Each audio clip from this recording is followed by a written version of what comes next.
place, là, tu as laissé tes épaules partir. Ouais. Ça, c'est quelque chose, même comme trampoline, ça peut.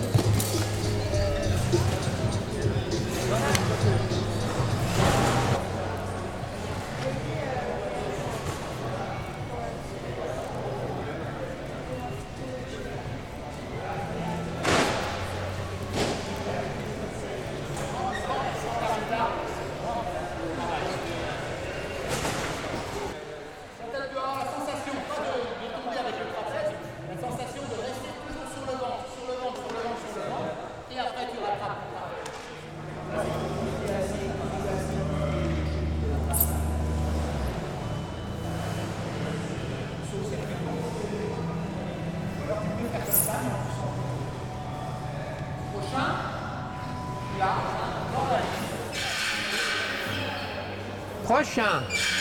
Attends, talon et...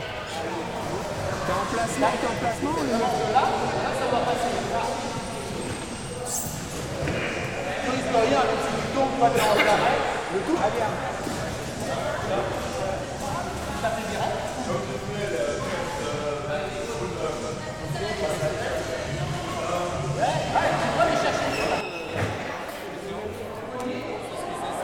Oui, ça c'est pour faire le rappel du cadre coréen quand on met le cadre aérien. Que j'accroche là-haut, hein. C'est la sécu. Là, ballon. Prochain. Voilà. Tu fais pas de tirer de talon, tu fais patte au cul. Et moi, je te reprends la longe. Ah, tu vas pas redescendre. Je suis porteur de cadre coréen.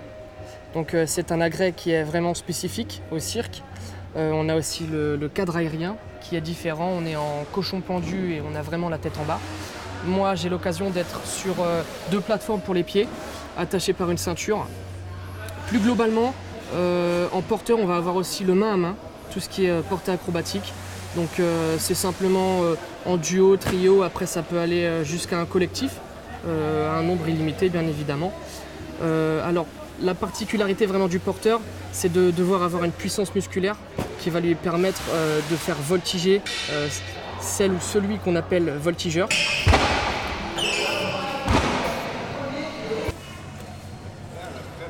La roue allemande, c'est un agrès qui a de l'ampleur.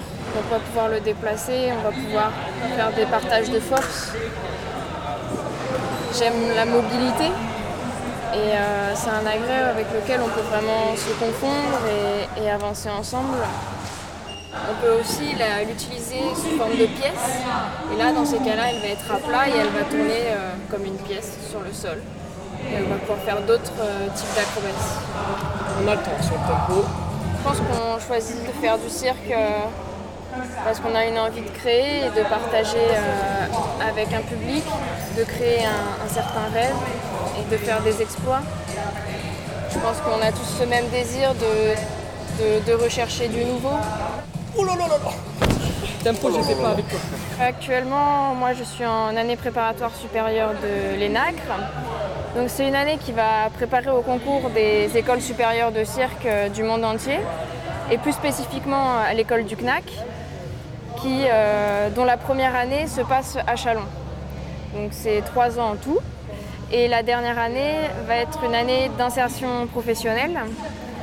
Donc avec le spectacle de fin d'études, on tourne après partout en France. Et c'est déjà un premier pas dans le marché du travail. Après, chacun est libre de se diriger vers ce qui l'intéresse le plus. Il y a la création, l'interprétation au sein de compagnies. Durant cette année préparatoire, du coup, on va être formé dans différentes disciplines afin vraiment d'avoir un bagage assez complet et de devenir des artistes complets. Donc on a bien évidemment nos cours de spécialité tous les jours. Mais à côté de ça, on va avoir donc des cours d'équilibre, des cours d'acrobatie, de danse, de théâtre et des cours théoriques qui permettent de mieux comprendre le cirque, son évolution, de comprendre le spectacle. Dans le milieu du cirque, on a cette chance d'avoir un monde assez petit, puisque entre toutes les écoles, on apprend à se connaître, on connaît les gens. Si on prend l'exemple rien que des sélections pour entrer dans ces écoles-là, on fait connaissance avec des gens et on sait que voilà, si on ne sont pas pris dans ces écoles-là, peut-être qu'ils seront pris dans une autre et qu'on se retrouvera plus tard.